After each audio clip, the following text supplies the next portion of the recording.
Ladies and gentlemen, brothers and sisters in Islam, Assalamu alaikum wa rahmatullahi wa barakatuh. Hashtag LNT is back after the 3-day break that we just had. Hope everyone is doing, inshallah, very well. Welcome to episode 45 of your favorite show. And it's 10:30 Karbala time, so, hashtag LNT is on air. Tonight's episode actually will help us with a very common mental disorder that a lot of people are affected by it throughout the world. What it is and what does it do, we'll get to talk about it, but after we check out what's trending.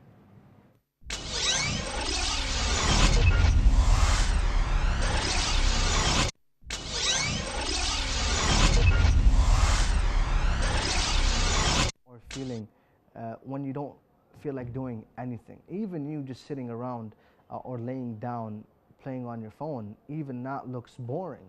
You feel like there's no energy in your body and you just feel miserable. Your friends ask you, hey, what's going on? What's wrong with you? And you just look at them, stare at them, not knowing what to say. You yourself don't even know what's going on.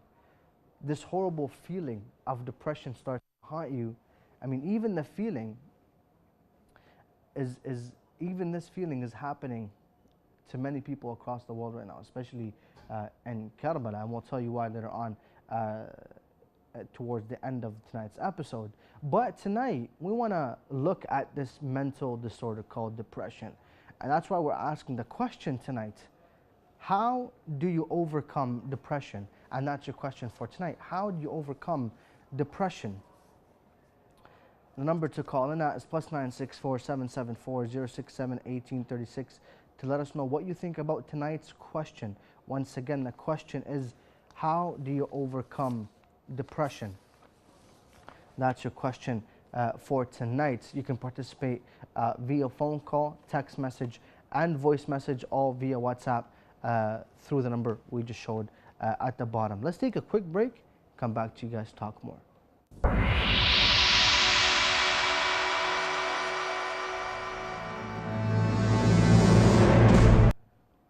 Once again, we do welcome everyone joining us tonight. Now, once again, we do remind everyone of tonight's question: how do you overcome depression? How do you overcome depression? The number to actually join the live show is at the bottom of the screen below the question. How do you overcome depression? Call us at +964 774 067 1836 and let us know what you think about tonight's question. Now, as many may know through research, and if you ask us specialists, depression is one of the most common mental disorders in the world right now, affecting more than 300 million people around the world. Now imagine, and keep in mind, this is not something, it's different from the usual mood changes that you get throughout the day, or from your everyday life, especially when long-term hit. When severe or moderate depression hits you, then you'll start feeling there's no energy in your body. You start performing poor in your work, your job, with the family, at school, and your studies. And at worst, and God forbid, this can actually sometimes lead to suicide, where the suicide rate right now is almost 800,000 people per year die because of suicide, and the age range is from 15 to 29 years old. So imagine, from the age of 15, teenagehood, until you reach adulthood, this is the most dangerous period where people get hit with depressions, and we'll get to talk about it later on. Although there are various methods, effective treatment for depression, however, fewer than half of those affected with depression actually get the treatment. Not everyone can afford it, even though depression is a mental illness that will affect more than 10% of the population at some point in our lives. Everyone right now has felt or has been through a form of depression, and we'll get to talk about that, why and how is it different between the man and the woman. The main causes of depression are yet to be proclaimed, are yet to be pinpointed by psychologists and by doctors. Physical and psychological factors appear to be the main cause, which obviously is the main cause of depression. Now, there are several biological factors believed to contribute to the level of depression that you get. And some of them, if not the main ones, are the psychological changes to the brain. When the brain goes into states of change, then it's known as the some part of the depressed brain show less activity than the fully functional part of the brain. You see that it's reducing the activity, doesn't want to get involved into anything. And then you have the neurotransmitters, which is the nervous system disruption, and the serotonin or the dopamine, which are thought to be the direct cause of depression. And you have the hormones, and then even the change of hormones can sometimes actually lead to depression.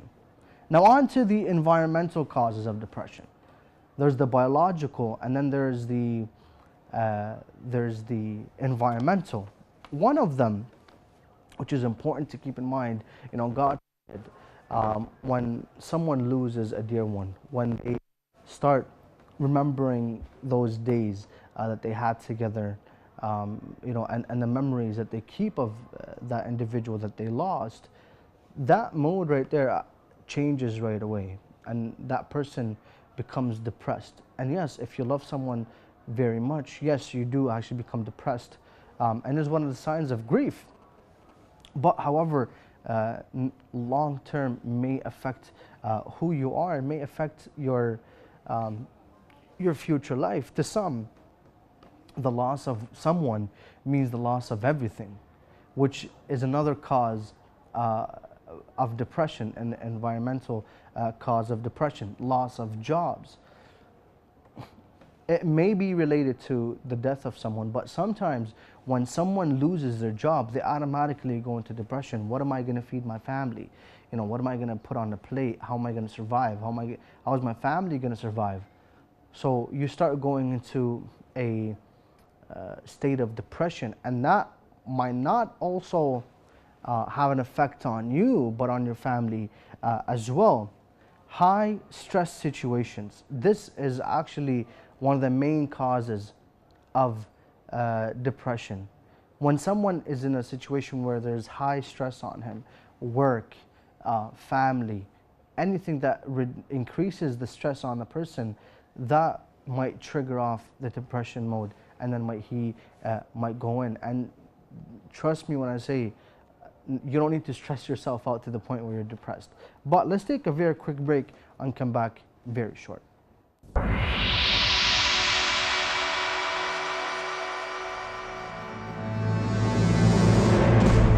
Once again, we do welcome everyone joining us tonight. Now, we do remind everyone to call in and let us know what you think about tonight's question. Tonight's question is right there at the bottom. How do you overcome depression? The number to call in is +964 774 067 1836, and let us know what you think about tonight's question. You can call us via WhatsApp, you can send us a message or a voice note at that same number, all free via WhatsApp. Now, as we mentioned, there were some environmental causes of depression. We talked about the death of someone, God forbid. We talked about the loss of the job, and high stress situations also increase the level of depression. Now, depression varies. It's different from men to women. Men really get depressed over a loss of job. Maybe they lost money. Maybe, you know, a business didn't go well for them, so they go into depression. While women, at the other hand, they go through depression because of maybe because of their social relationship. We don't want to say relationships, but their social relationship. It can be relationships with your close ones, but it's based on women, based on how she interacts in her social life. However, there are other causes of depression depending on gender. Now, pregnancy, up to 15% of women experience after delivery depression, and psychologists have proven that the situation that a pregnant woman goes through her pregnancy and after pregnancy, it does have a huge effect on her personality and on her mental stability. The other one is the menopause, and that's the changes in hormones which are thought to be the cause of depression, especially in women. The loss of testosterone levels. Now this, for men, who have fewer testosterone level, in the future, they can also develop a state of depression. They can also get into depression. However, a lot of people say, when does depression start? Well, if we were to go back further, to adolescent years, even at a very young age, have been recorded to start feeling depression at a very young age, 5 or 6, depending on the situation of the family and the history of the family where they came from. This has a lot, especially with the wars going on right now. Children who are living in undeveloped countries, third world countries, children are now waking up to bombs and waking up to airstrikes, hearing the death of someone very close. This triggers off a lot of depression moods, and the child that grows up in that atmosphere shouldn't grow up in that atmosphere. We actually feel sorry for such an individual, at a very young age, because honestly, it's a serious problem that calls for prompt and treatment, appropriate treatment by anyone around them. Now let's talk about some symptoms at the teenage years. Let's talk about some symptoms that can be developed in this one. Poor performance in school. This is one of the causes or one of the symptoms of depression. Withdrawal from friends and activities, sadness and homelessness and hopelessness. When you see a child who's sad and doesn't really play along with that's why there's guidance counselors in every school, and it's a very wonderful idea, because if that child isn't performing perfectly in his class, someone needs to go and talk to him instead of leaving him, and you know what, he'll figure out his problems. Some schools actually neglect the students, and some pay attention very closely. A lot of schools pay attention to students, and they have to, because that student that comes to school, comes to class, he's mentally unprepared to come to class and take the studying in. There needs to be someone, a prep talk to him on the side, and so on and so forth. The lack of enthusiasm, energy, or motivation. Another symptom, anger and rage. A lot of children now in school, you find them, being angry, getting into fights, not knowing that this is a mood change that they're going through. So instead of bettering themselves, they go into a deeper level of anger, which leads to depression because no one wants to be around them anymore. Another one, which is very common in our youth today, is substance abuse. As soon as, even teenagers right now, drugs are available everywhere now, especially if you're living in the West. You can call up your best friend and be like, yo, do you have a dealer? And he'll set you up with someone that can get you drugs. So imagine when a teen is going through depression, then when you're going through depression, especially teens, you'll see them resorting to things that really shouldn't be the main resort when they're in that situation.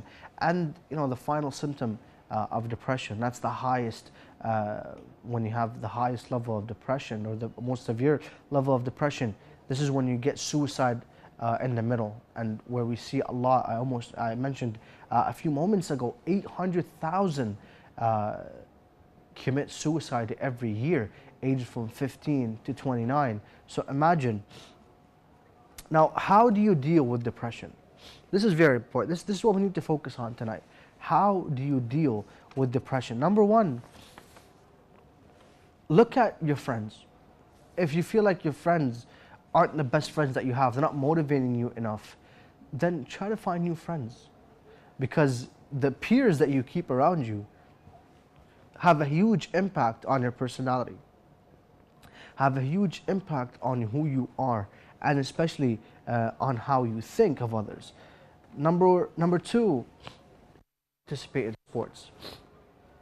If your job is depressing you, then find another job. If your boss is depressing you, then try to find a different job. School activities, if you're still in school, try to the marathons, the runs that go on, the funds that go on, try to join them. Another one dealing with depression, another point, is join organizations that have programs for the youth, that have programs for the young. Join the basketball team, join the soccer team, or if you're in UK, join the football team.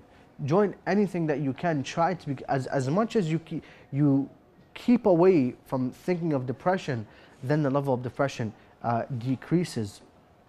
And last but not least, if you're in a severe form of depression, or if you're very young and you don't know what's going on with your mood, then try to get the help of an adult, of someone who's experienced. Go to therapy, try to find out what you can do. And it's not bad to ask someone for help. I know you're at a young age and you think that you can be independent, that's great, but at the same time there are things that you need to keep in mind, that if you don't go get checked up, if you don't go to the psychologist, go to your mom and dad, she'll be like, something is wrong with me, take me to the doctor. There's absolutely nothing wrong with that. It's better that you get treated at a very young age than regret it when you're 25, 30, and this is when if depression isn't treated in that age range, then it's very dangerous on a person's life. Now, if the depression is serious and if left untreated, and can, throughout life, as I mentioned, it can worsen. Some of the most common and effective ways to actually consider to treat serious depressions in adolescence are: number one, psychotherapy, cognitive behavioral therapy, the CBT, interpersonal therapy, and medication. These 4 points, these 4 methods have been proven by psychologists to be very effective, especially if you attack depression at a very young age. That way it doesn't develop into a second or third stage. But before we continue, let's take a very quick break and come back to you guys in a few moments.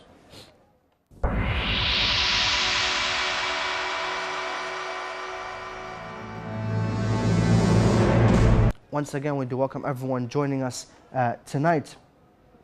Now, before the break, we talked about a few points, a few effective methods. We talked about symptoms of depression. We talked about why depression happens, and now we talked about effective treatments to depression. Now, in these days, a lot of people right now are feeling depressed.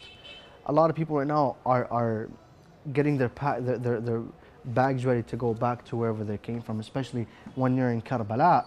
The days, we're used to the mawakibs rocking the street of Karbala, the lamentation and the atmosphere of Arba'in Muharram used to fill Karbala. Serving the Zuwar is still in our memories, is still fresh, although it was a few days ago. But all of these services are gone now. And the people of Karbala, when these days are done, they feel depressed because there's no one to serve and it's empty. Karbala is nearly empty now because everyone is either going back or are making their way to Najaf to visit the shrine of Imam Ali on the martyrdom of Prophet Muhammad. Not just the people of Karbala, even those leaving Karbala don't want work and so on and so forth.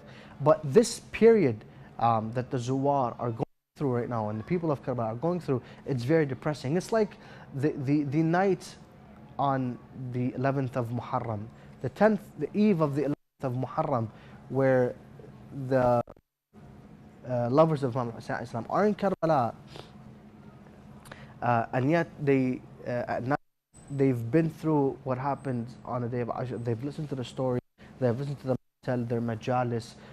Everyone is in that grief mode.